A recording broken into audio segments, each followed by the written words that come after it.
ಅಪ್ಪ ದುಡಿಯೋರು.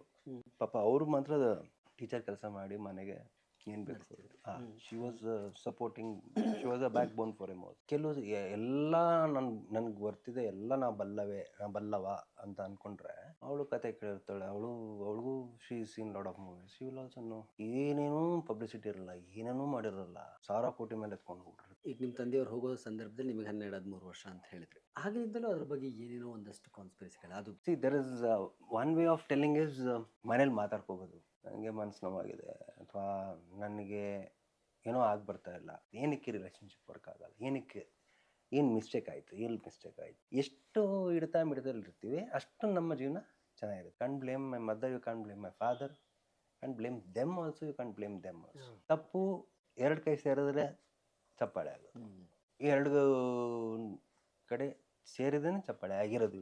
According to the CBI and all those things, he was murdered. ವಿಕ್ಟಿಮ್ಗೆ sentence to death ಆಗ್ತಿತ್ತು if the person had survived.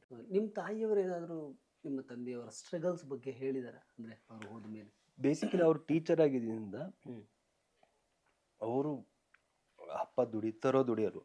ಪಾಪ ಅವರು ಮಾತ್ರ teacher ಕೆಲಸ ಮಾಡಿ ಮನೆಗೆ ಏನು ಬೇಕು she was supporting, she was a back bone for M all. ಕಷ್ಟದಲ್ಲಿ, ಸುಖದಲ್ಲಿ, ದುಃಖದಲ್ಲಿ always she was there. Now also she is with us also. ನಮ್ಮದು ಏನೇ ಪ್ರಾಬ್ಲಮ್ ಏನೇ ಇದ್ರು will consult Har, will ask her, ಹಿಂಗಿದೆ, we are confused, what we are so. She guide us in a right way. ಕೆಲವು ಎಲ್ಲ ನನ್ಗೆ ಬರ್ತಿದೆ ಎಲ್ಲ ನಾ ಬಲ್ಲವ ಅಂತ ಅಂದ್ಕೊಂಡ್ರೆ ತಪ್ಪಾಗುತ್ತೆ ಸರ್. ಕೆಲವು ನಮ್ಗೆ ಗೊತ್ತೇ ಇರೋದಿಲ್ಲ. ಆ್ಯಕ್ಚುಲಿ ಸಣ್ಣದೊಂದು ಇದನ್ನು ಒಂದು ಚಿಕ್ಕದಲ್ಲಿ ತೆಗಿಯೋದನ್ನು ಕೊಡ್ಲಿ ತಗೊಂಡು ತೆಗೆದ್ಬಿಟ್ಟಿರ್ತೀವಿ ನಾವು. ಅದನ್ನೇ ಒಂದು ಹಿರಿಯರ ಹತ್ರ ಅಥವಾ ನಮ್ಮ ತಾಯಿ ಹತ್ರ ಈ ಥರ ಹಿಂಗಿದೆ ಈ ಪರಿಸ್ಥಿತಿ, she will tell me what to do, what to ignore and what to be accepted. So this is how we have learned. ನಾವು ಹಂಗೆ ಕಲ್ತ್ಕೊಂಡ್ಬಂದ್ವಿ. ವಿ ಡಿಸ್ಕಸ್ ಏನೇ ಇದ್ರೂ. It is not only my mother, my wife also. ನನ್ನ ಹೆಂಡ್ತಿನೂ ಕೇಳ್ತೀನಿ, this is how it is, should I do, should I ಅಂತ. ಅವಳು ಕತೆ ಕೇಳಿರ್ತಾಳೆ. ಅವಳಿಗೂ she seen lot of movies. She will also know ಮಾಡೋದು ಚೆನ್ನಾಗಿರುತ್ತೆ. ಸಜೆಷನ್ ತೊಗೊಳ್ಳೋದು ಆ್ಯಸ್ ಇಂಪಾರ್ಟೆಂಟ್ ಹ್ಯಾಸ್ ಹೆಂಗಿರುತ್ತೆ ಅಂದರೆ ಸರ್, ಈಗ ನೀವು ಸಜೆಷನ್ ತೊಗೊಳ್ದೇ ಮಾಡ್ತಿರಲ್ಲ, ಅದು ಕೆಲವು ಸಲ ಹಿಟ್ ಆಗ್ಬೋದು, ಕ್ಲಿಕ್ ಆಗ್ಬೋದು. ಸಜೆಷನ್ ತೊಗೊಂಡು ಫ್ಲಾಪ್ ಆಗ್ಲೂಬೋದು, but you will be somewhere secured. ನನಗೆ 4 ಜನ ಒಪಿನಿಯನ್ ಕೊಟ್ಟಿದ್ದಾರೆ. See that is what we always search for evidences ಅಲ್ವಾ ಸರ್. ಈಗ ಇಲ್ಲಿ ಹೋಗಿ 10 ರೂಪಾಯಿ ಹಾಕಿ ನಿಮಗೆ 20 ರೂಪಾಯಿ ಸಿಗುತ್ತೆ ಅಂತ ಒಂದು 10 ಜನ ಹೇಳಿದ್ರೆ ಎಲ್ಲರೂ ಹೋಗಿ 10 ರೂಪಾಯಿ ಎಲ್ಲ ಹಾಕೇ ಹಾಕ್ತಾರೆ, because they believe in that. ಅದೇ ಅಲ್ಲಿ 10 ರೂಪಾಯಿ ಹಾಕಿದ್ರೆ ನೀವು ಫುಲ್ ಲೈಫ್ ಲಾಂಗ್ ಬರ್ಬಾದಾಗ್ಬಿಡ್ತೀರಾ ಅಂತ ಯಾರು ಹೋಗಲ್ಲ. So we search for evidences. Human ಟೆಂಡೆನ್ಸಿನೇ ಹೇಗೆ. 4 ಜನ ನಮಗೆ ಅಂದರೆ ಮನೆಯಲ್ಲಿ ಎಲ್ಲ ಒಂದು 4-5 ಜನ ನಮ್ಮ ಪರವಾಗಿ ಸಪೋರ್ಟಾಗಿ ಈ ಸಿನಿಮಾ ಮಾಡು, ಇದು ಮಾಡು, ಅದು ಮಾಡು ಅಂತ ಹೇಳಿದಾಗ will have that confident and we will give more of it. ನಾವೇ ಸೆಲ್ಫಾಗಿ ಎಗೇನ್ಸ್ಟ್ ಆಗಿ ಮಾಡ್ತೀವಿ ಅಂದಾಗ ಅದು ನಮ್ಮದು ಒಂದು ಕ್ಯಾಲ್ಕುಲೇಷನ್ ಇರುತ್ತೆ. ಸಿನಿಮಾನೂ ಅಷ್ಟೇ ಸರ್, ನಥಿಂಗ್ ಬಟ್ ಗ್ಯಾಮ್ಲಿಂಗ್ ಆಗಿಬಿಡುತ್ತೆ. ಯಾವ್ದು ಹಿಟ್ಟಾಗತ್ತೆ ಅಂತಲೇ ಗೊತ್ತಿರಲ್ಲ ನಿಮಗೆ, ಯಾವ್ದು ಫ್ಲಾಪ್ ಆಗುತ್ತೆ ಅಂತಲೇ ಗೊತ್ತಿರಲ್ಲ. ತುಂಬ ಎಕ್ಸ್ಪೆಕ್ಟೇಷನ್ ಇರುತ್ತೆ. ಅಷ್ಟೊಂದು ಖರ್ಚು ಮಾಡಿರ್ತಾರೆ ಪ್ರೊಡ್ಯೂಸರ್, 10 ರೂಪಾಯಿ ಬಂದಿರಲ್ಲ ಪ್ರೊಡ್ಯೂಸರ್. ಏನೇನೂ ಪಬ್ಲಿಸಿಟಿ ಇರಲ್ಲ, ಏನೇನೂ ಮಾಡಿರಲ್ಲ. ನೋಡಿದ್ರೆ 1,000 ಕೋಟಿ ಮೇಲೆ ಎತ್ಕೊಂಡು ಹೋಗ್ಬಿಟ್ಟಿರ್ತಾರೆ. ಏನಂದರೆ director and producer has to get connected to the audience, not the actors and artist. Actors ಮತ್ತು ಹೀರೋಸ್ ಹೀರೋಯಿನ್ಸ್ ಅವರೆಲ್ಲ ಕನೆಕ್ಟ್. ಡೈರೆಕ್ಟ್ರುಗಳು ಫಸ್ಟ್ ಕನೆಕ್ಟ್ ಆಗಬೇಕು ವಿತ್ ದ ಆಡಿಯನ್ಸ್. ಅವ್ರ ಪಲ್ಸ್ನ ಅರ್ಥ ಮಾಡ್ಕೋಬೇಕು. ಅವ್ರಿಗೆ ಏನು ಎಂಟರ್ಟೈನ್ಮೆಂಟ್ ಬೇಕು. ಅವ್ರಿಗೆ ಇಂಟರ್ವಲ್ ಟೈಮಲ್ಲಿ ಪಾಪ್ಕಾರ್ನ್ ಕೊಡೋದು ದೊಡ್ಡ ವಿಷಯ ಅಲ್ಲ ಸರ್. ಅವ್ರು ತಗೊಂತಾರೆ, ಅವ್ರ ಹತ್ರ ದುಡ್ಡಿದೆ, ಅವ್ರು ತಗೊಂತಾರೆ. ಪಾಪ್ಕಾರ್ನ್ ತಿನ್ನೋ ಮಜಾ ಸಿನಿಮಾ ಜೊತೆಲಿರಬೇಕು. ಯಾರು ಪಾಪ್ಕಾರ್ನ್ ತಿನ್ನೋಕ್ಕೆ ಸಿನಿಮಾಗೆ ಹೋಗಲ್ಲ ಸರ್. ಆ ಸಿನಿಮಾ ನೋಡ್ತಾ ಮಜಾ ತೊಗೊಳಕ್ಕೋಸ್ಕರ ಎಕ್ಸ್ಟ್ರಾ ಏನಾರು ಬೇಕಲ್ಲ ಅಂತ ಪಾಪ್ಕಾರ್ನ್ ತಿಂತಾರೆ. So many ways you have to think. That's how you get connected. So director and the producers, they have to work so much to get connected with the audience. ಇವತ್ತು ನೀವು ನೋಡಿ ಎಲ್ಲರ ಮನೇಲೂ ಬೆಳಗ್ಗೆಯಿಂದ ಸಾಯಂಕಾಲ ಅವರು ಕೆಲವರು ನ್ಯೂಸ್ ನೋಡ್ತಿರ್ತಾರೆ ಬಿಡಿ. ಇನ್ನು ಕೆಲವರು ಹಳೆ ಸಿನಿಮಾಗಳೇ ನೋಡ್ಕೊಂಬರ್ತಿರ್ತಾರೆ, ರಿಪೀಟ್ ಟೆಲಿಕಾಸ್ಟ್ ಸಿನಿಮಾಗಳೇ ನೋಡ್ಕೊಂಬರ್ತಿರ್ತಾರೆ. ಅದು 10 ಸಲ 15ನೇ ಸಲ ಹಾಕಿರ್ತಾರೆ. They feel nice. ಪರ್ಫಾರ್ಮೆನ್ಸ್ ಇರ್ಬೋದು, ಮ್ಯೂಸಿಕ್ ಇರ್ಬೋದು, ದೇ ವಿಲ್ ಎಂಜಾಯ್. ಈಗ ನಿಮ್ಮ ತಂದೆಯವ್ರು ಹೋಗೋ ಸಂದರ್ಭದಲ್ಲಿ ನಿಮಗೆ 12-13 ವರ್ಷ ಅಂತ ಹೇಳಿದ್ರಿ. ನಾವೆಲ್ಲ ಸ್ಕೂಲ್ ಡೇಸಲ್ಲಿ ಇದ್ದವರು. ಆಗಿನಿಂದಲೂ ಅದ್ರ ಬಗ್ಗೆ ಏನೇನೋ ಒಂದಷ್ಟು ಕಾನ್ಸ್ಪಿರಸಿಗಳು ಅದು ಇದು ಅಂತ ಏನೋ ಚರ್ಚೆಗಳು ಹೊರಗೆ ಮಾಡ್ತಾರೆ. ನೀವು ಹೇಗೆ ನೋಡ್ತೀರಿ? ಮಗನಾಗಿ ಹೇಳಬೇಕು ಅಂದರೆ ಒಂದು see there is one way of telling is ನೀವು ಮನೇಲಿ ಮಾತಾಡ್ಕೋಬೋದು. ನನಗೆ ಮನಸ್ಸು ನೋವಾಗಿದೆ ಅಥವಾ ನನಗೆ ಏನೋ ಆಗ್ಬರ್ತಾ ಇಲ್ಲ, ಮೇ ಬಿ ನನಗೆ ಈ ರಿಲೇಷನ್ಶಿಪ್ ವರ್ಕೌಟ್ ಆಗ್ತದೆ, I am not really feeling good to be here, I want to be happy, my happiness is somewhere else. ನನ್ನ ಖುಷಿ, ನನ್ನ ಜಗತ್ತು ಬೇರೆ ಎಲ್ಲೋ ಒಂದು ಕಡೆ ವಾಲ್ತಾ ಇದೆ. ಸಿ ವೆನ್ ಯು ಡಿಸ್ಕಸ್, ನನಗೆ ಹೇಳಿದೆ discussion and sharing your thoughts and your conversations and your mind. ಈಗ ನಾನು ನಿಮ್ಮ ಹತ್ರ ಪರ್ಸ್ನಲ್ ಆಗಿ, ಈಗ ಯು ಆರ್ ಮೈ ವೈಫ್ ಅಂತ ಅಂದ್ಕೊಳ್ಳಿ, ನಾನು ನಿಮ್ಮ ಹತ್ರ ಬಂದು if I express you will understand me because you have spend so much of years together. ನನ್ನ ಜೊತೆಲ್ಲ ಅಷ್ಟು ವರ್ಷ ಕಳೆದಿರ್ತೀರ ನೀವು.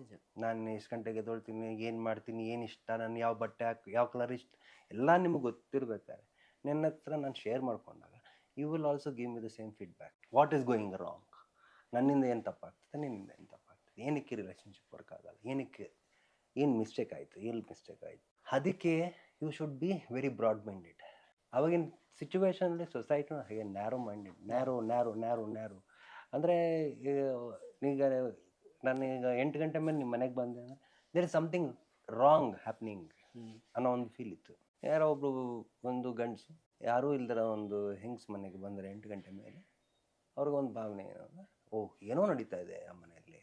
ಇಷ್ಟೊತ್ತಲ್ಲಿ ನಾವು 8 ಗಂಟೆ ಅಂದರೆ ಇವಾಗಿನ 8 ಗಂಟೆ ಮೇಲೆ ಜೀವನ ಸ್ಟಾರ್ಟ್ ಆಗುತ್ತೆ ಸರ್. ಈಗ ಬೆಂಗಳೂರು ಲೈಫಲ್ಲಿ 8 ಗಂಟೆ ಮೇಲೆ ಎವ್ರಿಥಿಂಗ್ ಸ್ಟಾರ್ಟ್ಸ್. Very true. ಇವಾಗ ಮೈಸೂರಲ್ಲಿ ಇನ್ನೂ ಆ ಪದ್ಧತಿ ಇದೆ, ಅಂದರೆ ಒಂದು 8:30 9 ಗಂಟೆಗೆ ಅಂಗಡಿ ಎಲ್ಲ ಮುಚ್ಚಿ ಮನೆಗೆ ಹೋಗ್ತಾರೆ. ಕರೆಕ್ಟು. ಓಕೆ, ಬಟ್ ಆವಾಗಿನ ಸಿಚುವೇಶನಲ್ಲಿ ಹೆಂಗಿತ್ತು ಅಂದರೆ ಬೆಂಗಳೂರಲ್ಲೂ ಸಹ ಹಂಗೆ ಇತ್ತು. 8 ಗಂಟೆ ಮೇಲೆ ನೀವು ಸಡನ್ನಾಗಿ ಯಾವುದೋ ಒಂದು ಏರಿಯಾದಲ್ಲಿ ಯಾವುದೋ ಒಂದು ಮನೆ ಬೆಲ್ ಹೊಡಿತಾರೆ, ಒಂದು ಗಂಡಸು ಒಂದು ಬೆಲ್ ಹೊಡಿತಾರೆ, ಒಂಟಿ ಮನೆ. ಪೀಪಲ್ ಇಮ್ಯಾಜಿನೇಷನ್ಸ್ ಬೇರೆ ಇತ್ತು. It was so narrow minded. ಈಗ it is become so vast and people are really understanding what is the world is all about. ಇವಾಗ ಅಟ್ಲೀಸ್ಟ್ ದೇನೋ ಅವ್ರ ಅಣ್ಣನೋ ಇರ್ಬೋದು, ತಮ್ಮ ಚಿಕ್ಕಪ್ಪ ಇರ್ಬೋದು, ಅವ್ರ ಅಪ್ಪನೇ ಇರ್ಬೋದು, ಈ ಥರ ಕಾನ್ಸೆಪ್ಟ್ಸಿ ಅವಾಗ ಇರಲಿಲ್ಲ ಸರ್. ಅದು so people were not expressing. ಇವಾಗ ವೆರಿ ಕ್ಲಿಯರ್ ಆಗಿ ಈಗ ನೋಡಿ ಸರ್, ಅದಕ್ಕೆ ಈಗಿನ ಕಾಲದಲ್ಲಿ ಈಗಿನ ಜನ್ರೇಷನ್ ನೆನ್ನೆ ಮದುವೆ ಆಗ್ತಾರೆ, ಇವತ್ತು ಡಿವರ್ಸ್ಗೆ ಅಪ್ಲೈ ಮಾಡಬೇಕು. ಬಿಕಾಸ್ ಎಕ್ಸ್ಪ್ರೆಷನ್ ಲೆವೆಲ್ ಜಾಸ್ತಿ ಆಗೋಯ್ತು. ಅವಾಗ ಎಕ್ಸ್ಪ್ರೆಷನ್ ಲೆವೆಲೇ ಇರಲಿಲ್ಲ, ಈಗ ಎಕ್ಸ್ಪ್ರೆಷನ್ ಲೆವೆಲ್ ಜಾಸ್ತಿ ಆಗೋಯ್ತು. ಅಂದರೆ ಯಾವುದೂ ಎಕ್ಸ್ಟ್ರೀಮ್ ಆಗಬಾರ್ದು. ಅದು ಇಡ್ತಾ ಇರಬೇಕಲ್ಲ ಸರ್. ಎಷ್ಟು ಇಡ್ತಾ ಮಿಡ್ದಲ್ಲಿರ್ತೀವಿ ಅಷ್ಟು ನಮ್ಮ ಜೀವನ ಚೆನ್ನಾಗಿರುತ್ತೆ. ಯಾರ ಜೀವನದಲ್ಲಿ ತುಂಬ ಯಾವಾಗಲೂ ಖುಷಿಯಾಗಿರ್ತೀವಿ, ಗಂಡ ಹೆಂಡತಿ ಯಾವಾಗಲೂ ಖುಷಿಯಾಗಿರ್ತಾರೆ ಅನ್ನೋದು ಸುಳ್ಳು ಸರ್. ಸಣ್ಣ ಒಂದು ಉಪ್ಪು ವಿಷಯಕ್ಕೂ ಒಂದು ಸಣ್ಣ ಖಾರ ವಿಷಯಕ್ಕೂ ಜಗಳ ಆಗುತ್ತೆ ಸರ್. ಸಣ್ಣ ವಿಷಯಕ್ಕೆ ಜಗಳ ಆಗುತ್ತೆ. ನಾನೆಲ್ಲೋ ಹೋಗ್ಬೇಕು ಅಂತಿರ್ತೀನಿ, ಇಲ್ಲ ನಾನು ಅಲ್ಲಿಗೆ ಬರೋಕ್ಕೆ ಇಷ್ಟ ಇಲ್ಲ, ನಾನು ಇಲ್ಲಿಗೆ ಹೋಗ್ಬೇಕು ಅಂತ. ದೊಡ್ಡ ವಿಷಯ. ಆದರೆ you have to express or you have to convince. ಅವಾಗ ಇರಲಿಲ್ಲ, ಇವಾಗಿದೆ. ಇವಾಗ ಹೆಂಗಾಗಿದೆ ಅಂದರೆ, ನೀನು ಅಂದರೆ ನಿಮ್ಮ ಅಪ್ಪ ಅಂದ್ಬಿಟ್ಟು ಹೋಗ್ತಾರೆ, ಹುಡುಗ ಆಗಲಿ ಹುಡುಗಿ ಆಗಲಿ. ಆವಾಗ ಹೇಳ್ಕೊಳಕ್ಕಾಗಿ ಜೊತೆಗಿದ್ದು ಬೇರೆ ಏನೋ ಒಂದು ಮಾಡ್ಕೊಳಕ್ಕೆ ಹೋಗಿ ತಪ್ಪು ಮಾಡ್ಕೊಂಡು. So this was we were very Young, ನಮ್ಗೆ ಅರ್ಥ ಆಗಲಿಲ್ಲ ವಾಟ್ ಈಸ್. ಈಗ ಪ್ರೀತಿ ಅಂದರೆ ಒಂದೇ ಸಲ ಆಗೋದು ಪ್ರೀತಿ, 2 ಸಲ 3 ಸಲ ಆಗುತ್ತೆ, ಕೆಲವ್ರಿಗೆ 10 ಸಲ ಆಗುತ್ತೆ ಪ್ರೀತಿ. ನಮ್ಗೆ ಗೊತ್ತಿಲ್ಲ ಸರ್. ನಾನು ಲವ್ ಮ್ಯಾರೇಜ್, ಸೊ ಗೊತ್ತಾಗಲ್ಲ. 10 ಸಲ 20 ಸಲ ಇವ್ರ ಮೇಲೆ ಪ್ರೀತಿ ಇದೆ, ಅವ್ರ ಮೇಲೆ ಪ್ರೀತಿ ಇದೆ. ಪ್ರೀತಿ ಮಾಡೋದು ಬೇರೆ, ಅಂದರೆ and outer affair of things ಇದೆಯಲ್ಲ, ಅದೇ ಬೇರೆ ಆಗುತ್ತೆ. ಅಂದರೆ ಈಗ ನನಗೆಲ್ಲೋ ಒಂದು ಕಡೆ ಏನೋ ಒಂದು ಕೊರತೆ ಇತ್ತು, ಆ ಕೊರತೆನೇ ಈಡೇರಿಸ್ಕೊಳ್ಳೋಕ್ಕೆ ಅಂತ ಹೋಗಿ ಅಲ್ಲಿ ತಗಲಾಕೊಂಡು ಅದೇನೋ ಆಗೈತಿ, ಇದೇನೋ ಆಯಿತು. Totally it became shattered in both the families. ಅಲ್ಲಿ ಯಾರನ್ನೂ ಬ್ಲೇಮ್ ಮಾಡೋಕ್ಕೆ ಆಗಲ್ಲ. can't blame my mother, you can't blame my father, can't blame them also, you can't blame them also. Very true. Everybody's got their own perspectives and nobody, ಈಗ ನಾನು push ಮಾಡಿಲ್ಲ ನಿಮ್ಮನ್ನ, ಅವರು ಆ ಕಡೆಯಿಂದ ಅವರು ಯಾರೂ ಪುಷ್ ಮಾಡಿಲ್ಲ. ಯಾರೋ ಇಬ್ಬರು ಮ್ಯೂಚುವಲ್ ಕನ್ಸೆಂಟ್ಗೆ the whole entire things got spoiled. whom do you blame now? You can't blame the society, you can't blame the people, you can't blame the people who died, you can't blame the people associated with the death people now. You are never linked because you don't know the picture only. ಇದು ಉಳಿದವರು ಕಣ್ಣಂತೆ ಇದು. And ನನ್ನ perspective ನನಗೊಂದು view ಇರುತ್ತೆ. Okay, I can always call them as a villain, they can call me as a villain. So ಇಲ್ಲೇನಾಯಿತು, ಅದೇ ಹೇಳದ್ನಲ್ಲ, it was ಒಂದು expression level was very low. ಈಗಿನ ಟ್ರೆಂಡ್ ತೊಗೊಂಡ್ರೆ expression level is gone to humongous. Like ಇವಕ್ಕೆ ಯಾರು ಬೇಕಾದ್ರೆ ಏನು ಬೇಕಾದ್ರೆ ಎಕ್ಸ್ಪ್ರೆಸ್ ಮಾಡ್ತಾರೆ. ಕಮೆಂಟ್ ವಿಷಯ ಹೇಳಂದಲ್ಲ, ಹಂಗೆ ಹೆಂಗೆ ಬೇಕಾದ್ರೆ ಬಾಯಿಗೆ ಬಂದಿದೆ, ಕೈಗೆ ಬಂದಿದೆ, ಎಲ್ಲಿ ಬೇಕಾದ್ರೆ ಎಕ್ಸ್ಪ್ರೆಸ್ ಮಾಡೋ ಲೆವೆಲ್ ಬಂದ್ಬಿಟ್ಟು. ಸೊ ಎರಡೂ ಎಕ್ಸ್ಟ್ರೀಮ್ ಆದಾಗ ದೀಸ್ ಥಿಂಗ್ಸ್ ಹ್ಯಾಪನ್ಸ್. ಸೊ ಎಲ್ಲದಕ್ಕೂ ಒಂದು ಚೌಕಟ್ಟು, ಇತಿ ಮಿತಿ. ಅಂದರೆ ಬಂದಾಗ ಹಿಗ್ಗಬಾರದು, ಹೋದಾಗ ಕುಗ್ಗಬಾರದು. You should maintain one level of point where you have to sustain. ತಪ್ಪು ಎರಡು ಕೈ ಸೇರಿದ್ರೆ ಚಪ್ಪಾಳೆ ಆಗೋದು, ಎರಡು ಕಡೆ ಸೇರಿದ್ರೆ ಚಪ್ಪಾಳೆ ಆಗಿರೋದು ಇನ್ನೂ. ಅಷ್ಟು ಮಾತ್ರ ನನ್ನ ಬೆಳೀತಾ ನನ್ನ ಜೀವನದಲ್ಲಿ ನಾನು ಅರ್ಥ ಮಾಡ್ಕೊಂಡಂಗೆ ಹೋದಾಗ ನನಗೆ ಈ ಪರ್ಸ್ಪೆಕ್ಟಿವ್ ಅರ್ಥ ಆಗಿತ್ತು. ಅದು ಬಿಟ್ಟರೆ people have spoken so many things, so many other things. Conclusion of according to the law and according to the CBI and all those things, he was murdered. ಅದಂತೂ ಸತ್ಯ, because the statement is been recorded. ಆ record ಆಗಿರೋದ್ರಿಂದ ಹಿ was murdered. ಅದಂತೂ we have evidence. And ವಿಕ್ಟಿಮ್ಗೆ sentence to death ಆಗ್ತಿತ್ತು. If the person had survived, ಅಂದರೆ ಬದುಕಿದ್ದಿದ್ರೆ, ಇನ್ನೊಂದು 1 ತಿಂಗಳು 2 ತಿಂಗಳು ಬದುಕ್ಬಿಟ್ಟಿದ್ರೆ ನೆಕ್ಸ್ಟ್ ಇಯರಿಂಗ್ ಸೆಂಟೆನ್ಸ್ ಆಗ್ಬಿಡ್ತಾ ಇತ್ತು. ಸೊ ವಿಕ್ಟಿಮ್ ಏನು ಮಾಡ್ತಾರೆ, ಅವರೇ ಸೆಲ್ಫ್ ಕಿಲ್ ಮಾಡ್ಕೊತಾರೆ. ಅದಾದಮೇಲೆ ಅವ್ರು ಮಾಡ್ಕೊತಾರೆ. ಇನ್ನೂ ಹೆಚ್ಚಾಗಿ ಚಾನಲ್ನ ಫಾಲೋ ಮಾಡಿ ಕರೆಕ್ಟಾಗಿರೋ ಒರಿಜಿನಲ್ ಆಗಿರೋ ನ್ಯೂಸ್ ಅಂದರೆ ಇದರಲ್ಲೇ ಸಿಗೋದು ನಿಮಗೆ.